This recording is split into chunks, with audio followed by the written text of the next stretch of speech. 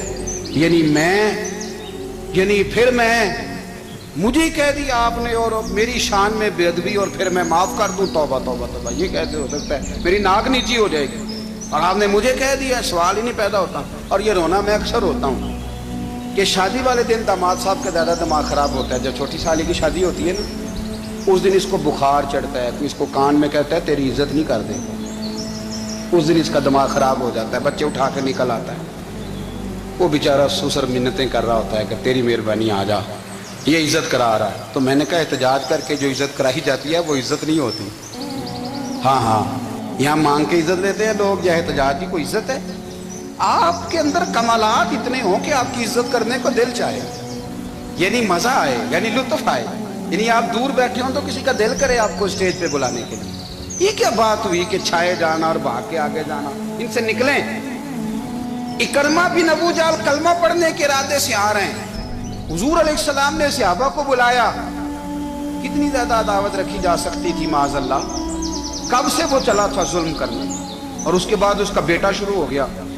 کتنی باتیں تھیں جو ناقابل معافی تھیں، پر کریم رسول نے ہمیں بتلایا ہے کہ سکون والی زندگی کہتے کس کو ہے۔ جب سب لوگ جمع ہو گئے تو حضور نے فرمایا بھئی وہ کلمہ پڑھنے آ رہا ہے، اس کے باپ نے ظلم بڑے کیے ہیں، پر میری نصیحت یہ ہے کہ اس کے سامنے اس کے باپ کو برا نہ کہے، خبردار کوئی اس کے سامنے کوئی بات نہ کرے۔ اب وہ کلمہ پڑھنے آ رہا ہے، مطیع ہو کے آ رہا ہے، بان کے آ رہا ہے، کہتے ہیں اللہ کے رسول نے نا کافی دیر تک خطبہ دیا، بریفنگ دی، بات سمجھائی.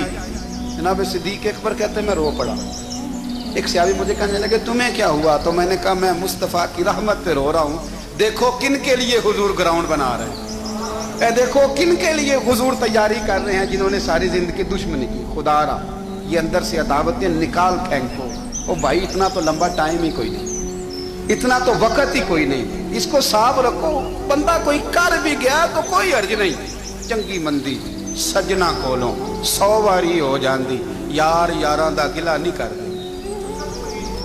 اصل پریت یار یاراں دا جڑا گلا کردا جے یار نہیں جی ہوندا.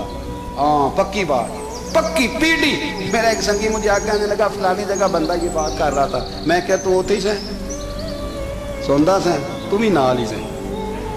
میرا تو سجن بات سن ہی نہیں سکتا.